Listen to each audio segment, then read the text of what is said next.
मेरे प्रिय शिष्यों, आप सभी का एक बार फिर से स्वागत है आपके अपने चैनल एक्सपी क्लासेस में। मैं चेतन प्रताप आज आपके लिए लेकर आया हूँ एक जीवन परिचय जैनेन्द्र कुमार जी का, जो क्लास 12th के आर्ट साइड वाले स्टूडेंट्स यानी जो साहित्यिक हिंदी वाले स्टूडेंट्स हैं उनके लिए है।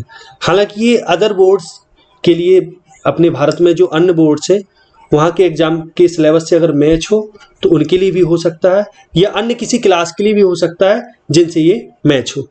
तो चलिए शुरू करते हैं। पहले मैं इनका, जैसे कि स्क्रीन में आपको दिख रहा है, संक्षिप्त रूप में बता दूं तो जैनेन्द्र कुमार जी का जन्म 1905 ईस्वी में हुआ था। जन्म स्थान था जिला अलीगढ़ के कौड़ियागंज नामक कस्बे में। पिता का नाम श्री प्यारेलाल था इनके, माता इनकी श्रीमती रामा देवी। और शिक्षा इनकी बात की जाए तो मैट्रिक उच्च शिक्षा काशी हिंदू विश्वविद्यालय से पूरी हुई। और लेखन विधा की बात की जाए तो इन्होंने उपन्यास, कहानी, निबंध और साहित्यिक पहचान की अगर बात की जाए तो ये प्रसिद्ध विचारक के रूप में प्रसिद्ध रहे, उपन्यासकार, कथाकार और निबंधकार के रूप में। अगर भाषा की बात की जाए तो इनकी सरल, स्वाभाविक और सीधी सादी साहित्यिक हिंदी इनकी भाषा रही। अब शैली की बात की जाए तो इनकी शैली विचारात्मक, वर्णनात्मक और तथा व्याख्यात्मक शैली इनकी रही। साहित्य में स्थान की बात की जाए तो जैनेन्द्र कुमार जी हिंदी साहित्य के जगत में एक श्रेष्ठ कथाकार व साहित्यकार के रूप में प्रतिष्ठित हैं। इनकी मृत्यु 1988 में हुई थी। तो ये मैंने आपको संक्षिप्त रूप से बताया, जिसका आप स्क्रीनशॉट ले सकते हैं और या इसको बार बार 2-3 बार इसको सुन सकते हैं। अब मैं ये आपको पूरी जीवनी साहित्यिक परिचय समेत, आप चाहें तो कॉपी में लिख सकते हैं या इसी वीडियो को 2-3 बार भी देखेंगे तो आपको कंप्लीट हो जाएगा। अब मैं इसको विस्तार से समझाता हूं, क्लियर करता हूं, तो ध्यान से सुने। आप चाहें तो इन्हीं शब्दों को आप लिख भी सकते हैं। अब पहले जन्म की बात की जाए तो जैनेन्द्र कुमार एक प्रसिद्ध विचारक, उपन्यासकार, कथाकार और निबंधकार थे। इनका जन्म 1905 ईस्वी में जिला अलीगढ़ के कौड़ियागंज कस्बे में हुआ था। इनके पिता का नाम श्री प्यारेलाल और माता का नाम श्रीमती रामा देवी था। हालांकि इनके पिता इनके जन्म के 2 वर्ष बाद ही स्वर्ग सिधार गए थे, इसलिए इनका जो लालन पालन हुआ वो इनके मामा और इनकी माता ने किया। अब बात करते हैं इनकी शिक्षा की। तो इनकी जो प्रारंभिक शिक्षा हुई वो जैन गुरुकुल ऋषि ब्रह्मचर्य आश्रम में हुई, जो हस्तिनापुर में था। पहले इनका नाम आनंदी लाल था, लेकिन बाद में जब ये आश्रम में इनका प्रवेश हुआ तो उस समय इनका नाम जैनेन्द्र कुमार कर दिया गया। 1912 ईस्वी में इन्होंने गुरुकुल छोड़ दिया और फिर अपनी मैट्रिक की पढ़ाई इन्होंने पंजाब से की।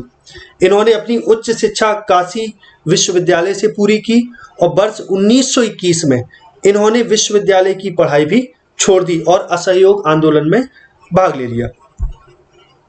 अब 1921 से 1923 के बीच इन्होंने व्यापार भी किया और काफ़ी ये सफल भी रहे।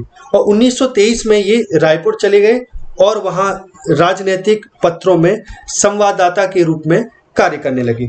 अब उसी समय इनकी गिरफ्तारी हो गई और लगभग 3 माह तक ये जेल में रहे और 3 माह बाद रिहा हुए। इसके बाद दिल्ली लौटकर इन्होंने स्वयं को व्यापार से बिल्कुल ही अलग कर दिया और अपनी जीविका के लिए कलकत्ता चले गए, लेकिन वहां इनको निराशा ही हाथ लगी। इसके बाद इन्होंने लिखना आरंभ कर दिया, अर्थात लेखनी का कार्य शुरू कर दिया। और इनकी पहली कहानी खेल थी, जो विशाल भारत में प्रकाशित हुई।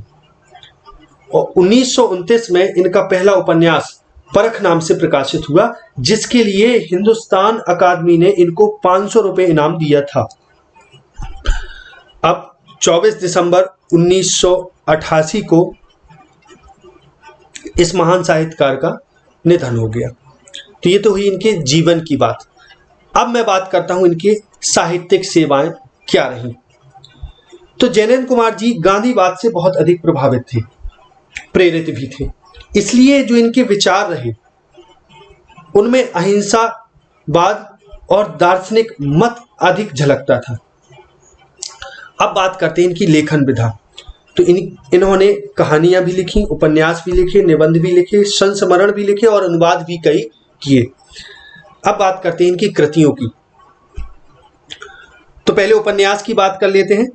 तो उपन्यास में परख, सुनीता, त्यागपत्र, कल्याणी, विवर्त, सुखदा, व्यतीत, जयवर्धन, मुक्तिबोध, ये इनके उपन्यास रहे। फिर से एक बार देख लीजिए, परख, सुनीता, त्यागपत्र, कल्याणी, विवर्त, सुखदा, व्यतीत, जयवर्धन, मुक्तिबोध। अब बात करते हैं इनके कहानी संकलन की। तो इनकी जो कहानी रही, फांसी जयसंधि, वातायन, नीलम देश की राजकन्या, एक रात, दो चिड़िया, पाजेब, ये इतनी इनकी कहानी रही। अब बात करते हैं इनके निबंध संग्रह की। तो निबंध संग्रह में है इनके प्रस्तुत प्रश्न, जड़ की बात, पूर्वोदय, साहित्य का श्रेय और प्रेय। समझिए, प्रस्तुत प्रश्न इनका निबंध है, जड़ की बात, पूर्वोदय निबंध संग्रह है इनके ये, और साहित्य का श्रेय और प्रेय, ये एक ही रचना है, साहित्य का श्रेय और प्रेय। फिर मंथन, फिर इसके बाद सोच विचार, फिर काम, फिर प्रेम और परिवार, ये एक ही रचना है, प्रेम और परिवार। अब बात करते हैं इनके संस्मरण की। तो इन्होंने एक ही संस्मरण लिखा और संस्मरण का नाम था ये और वे। ये संस्मरण का नाम है, ये और वे। अब इनके अनुवाद की बात कर लेते हैं कि इन्होंने अनुवाद किनका किया। तो मंदाकिनी एक नाटक था, इसका इन्होंने अनुवाद किया। पाप और प्रकाश, ये भी एक नाटक था, इसका भी इन्होंने अनुवाद किया। प्रेम में भगवान, ये कहानी थी, इसका इन्होंने अनुवाद किया। अब बात करते हैं इनकी भाषा का। तो इनकी भाषा सरल, स्वाभाविक और सीधी साधी साहित्यिक हिंदी है। इनकी भाषा विषय के अनुरूप बदल जाया करती थी। कहने का अर्थ है कि विषय के अनुरूप स्वयं परिवर्तित हो जाती थी। जहां जैसा विषय हुआ उसी हिसाब से ये भाषा को अपने तोड़ मरोड़ दिया करते थे। अब शैली की बात की जाए तो इन्होंने विचारात्मक शैली, वर्णनात्मक शैली का प्रयोग इन्होंने किया। अब साहित्य में स्थान की बात करते हैं कि इनको साहित्य में क्या स्थान प्राप्त था। तो जैनेन्द्र कुमार श्रेष्ठ उपन्यासकार, कहानीकार एवं निबंधकार थे। इन्हें हिंदी के युग प्रवर्तक, मौलिक कथाकार के रूप में जाना जाता है। हिंदी साहित्य में इन्हें श्रेष्ठ साहित्यकार के रूप में भी जाना जाता है।